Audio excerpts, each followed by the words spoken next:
In June of 1912, an entire household was brutally slain in the small town of Villisca, Iowa. No one was ever brought to justice for the crime, and evidence now suggests that it was in fact just one of a large number of families murdered by the same killer. Who was the man from the train?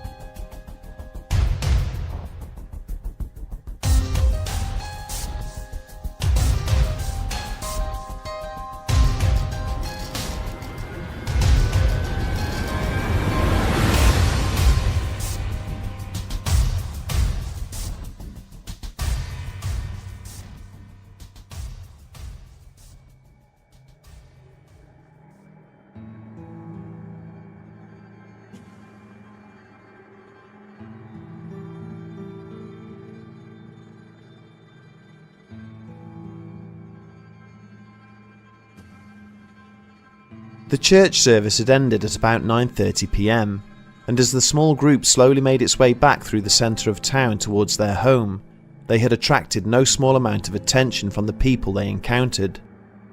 It was a warm and pleasant evening, and whilst the adults maintained a slow and leisurely pace, the older children giggled and laughed aloud as they chased after their younger siblings. In addition to his own 4 children, Josiah Moore's wife, Sarah, had arranged for 2 of the younger daughters from the neighbouring Stillinger household to spend the night at their address. It was a 3-block walk from the Presbyterian church back to their house, and neither Josiah nor Sarah were in any rush. After all, allowing the children to tire themselves out might make their bedtime a less laboured affair. As the party had passed by the town marshal, Hank Horton, they stopped momentarily to exchange pleasantries. Some of Villisca's other residents had demonstrated a tendency to mock the man for taking his duties a little too seriously, but Josiah had always been reassured by the diligent and confident manner with which Horton went about his business. When they eventually reached the Moore residence, Sarah gently ushered the children into the kitchen for a serving of milk and cookies before settling them down for the evening, whilst her husband made his way over to the woodpile to fetch fuel for the fire. After loading up with an armful of logs, Josiah paused briefly, using his foot to nudge the axe that was lying on the floor there a little further under the pile, in order to conceal it from anybody who might subsequently be walking by. It was the smallest and most insignificant of acts, one that he had repeated almost every evening since he and his family had lived at the address. However, Josiah could not have known that he was being keenly observed from only a short distance away.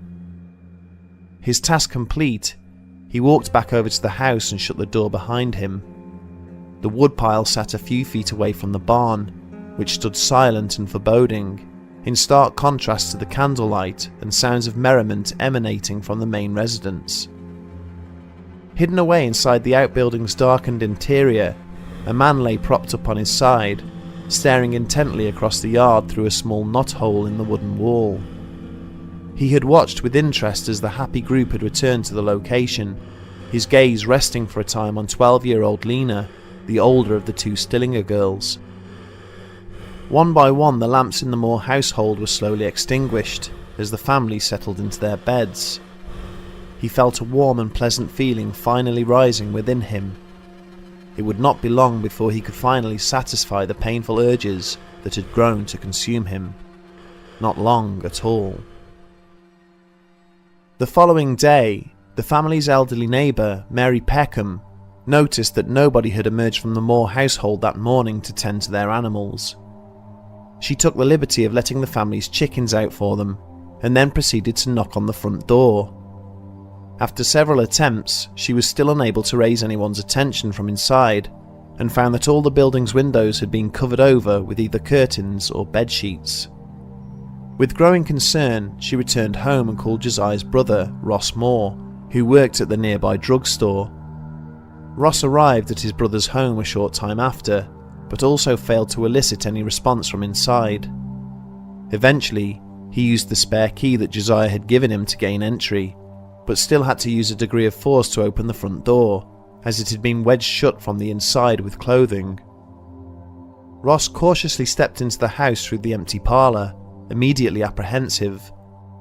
There was a deafening silence, accompanied by a slightly odd smell, which hung in the air. The first room he arrived at was the guest bedroom, which was where he found the dead bodies of the 2 young Stillinger girls. The bedsheets covering them were saturated with crimson blood. Stumbling back out of the darkened house and onto the sun-drenched porch, he yelled at the neighbour, Mrs. Peckham, who had been waiting outside, that something terrible had happened, and told her to call for Hank Horton. He was still sitting there, head buried in his hands, when the town's peace officer arrived half an hour later. With Ross too frightened and upset to venture back inside, it fell to the marshal alone to search the rest of the building. Horton emerged a few minutes later, ashen-faced, with the full realisation that he was completely out of his depth. A hard-working and well-meaning local official, his primary duties involved dealing with petty thefts and the aftermath of barroom brawls. He was not prepared for something of this magnitude. Recovering his composure, he immediately started to issue orders. Phone calls were made, summoning the sheriff from nearby Red Oak, along with men from the National Guard, to secure the crime scene. Bloodhounds were also requested to assist in the search for the offender. Horton then headed into town, enlisting the help of a doctor and the photographer from the local drugstore to help him document what he had found. The debilitating horror and disgust which had consumed Hank Horton as he slowly passed from room to room also deeply affected the deputies and soldiers that subsequently arrived to guard the scene. Every occupant inside the house was dead, savagely dispatched with the use of Josiah's axe, which had been left propped carefully against the wall in the guest bedroom, next to the lifeless bodies of the Stillinger children. Investigators would later find 2 fresh cigarette ends up in the attic, indicating that the murderer might have concealed himself there after entering the property, and had waited until he was fully certain that everyone was fast asleep. The first to die were Josiah and Sarah, both battered to death in the master bedroom. Sarah's skull had been caved in with the blunt end of the axe, but the murderer had then rotated the weapon, using the bladed end for her sleeping husband's head. From there, he had moved on through the other family bedrooms, bludgeoning Herman, Mary, Arthur, and 5-year-old Paul to death, again with the axe's blunt end.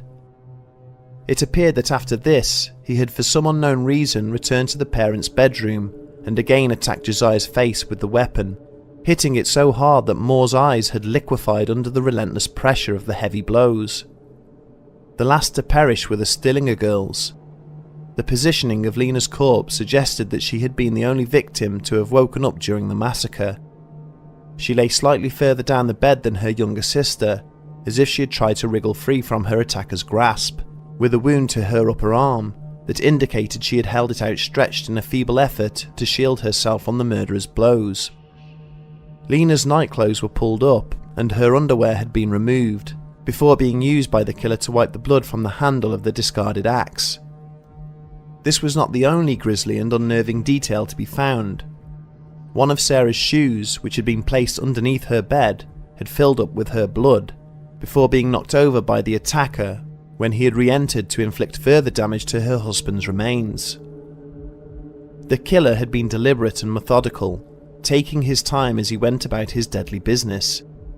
Cupboards and drawers had been emptied of bedding and clothes, which had been used to hide the faces of all the victims, to cover up the windows and mirrors in the house, and to wedge the external doors closed. He had also inexplicably moved a 4-pound slab of bacon from the icebox to the guest bedroom, poured a bowl of water to wash his hands, and then left it on the table along with the remnants of a small meal which he had apparently prepared. Dr. Cooper would note in his report that each victim had been killed by repeated blows from the axe, between 20 and 30 strikes each in some cases. There were indentations on the ceilings of each bedroom, demonstrating the killer had swung the axe down from some height, grazing the roof beams as it passed. Word of the murders quickly spread beyond the town's borders, meaning that when the bodies were recovered, a substantial crowd of people from all over the county had come to watch what was taking place. As darkness fell and the tracker dogs finally arrived, the residents hastily retreated to their homes and locked their front doors. The streets of Villisca were no longer a safe place to be at night. Keen to remain involved in the investigation, Horton had trailed behind as the sheriff and his deputies used the bloodhounds to track the killer's route away from the Moore residence. There was some commotion as the dogs had paused briefly at the front door of Frank Jones, a prominent local businessman, before suddenly moving off again. Eventually, they lost the trail at the nearby Nodaway River, unable to identify which direction the murderer had taken after crossing the water. Inquiries at local hotels and guest houses failed to identify any potential suspects, and the station master was unable to recall seeing any suspicious passengers arriving or departing the town via the train station. By the end of the first 48 hours, the authorities had no further leads to pursue. With no state police or FBI in existence during that period, a fund was organised in order to pay for a private investigation into the murders. There were 4 major investigative agencies operating in the United States at the time of the incident, and it was to the Kansas office of the Burns Detective Agency that the state of Iowa turned. Agents were dispatched to the town, and through a combination of undercover work and public appeals, a number of suspects were identified and arrested. Josiah Moore had been a popular and upstanding member of the community, with no known enemies, but he had never had a good relationship with his brother-in-law, Sam Moyer. When witnesses confirmed that during a family argument, Moyer had once threatened to kill Moore, he was arrested and interviewed. However, the evidence against Moyer was non-existent, and as soon as he produced an alibi, he was released. The next to be detained was a local itinerant named Andrew Sawyer. The day after the murders, he had approached a nearby railway crew, his clothes sodden and dirty, asking if any work was available.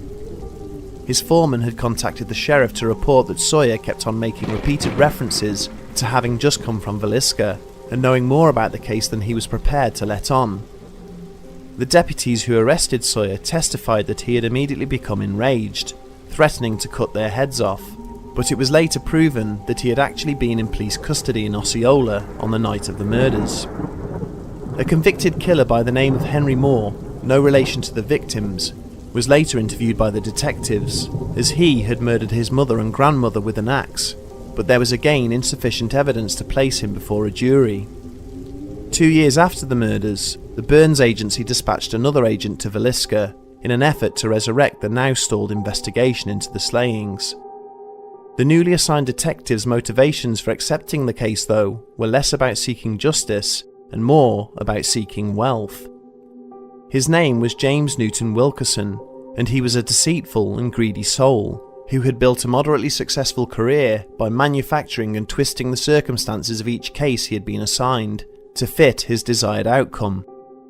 But with the Villisca investigation, this technique would be taken to a whole new level.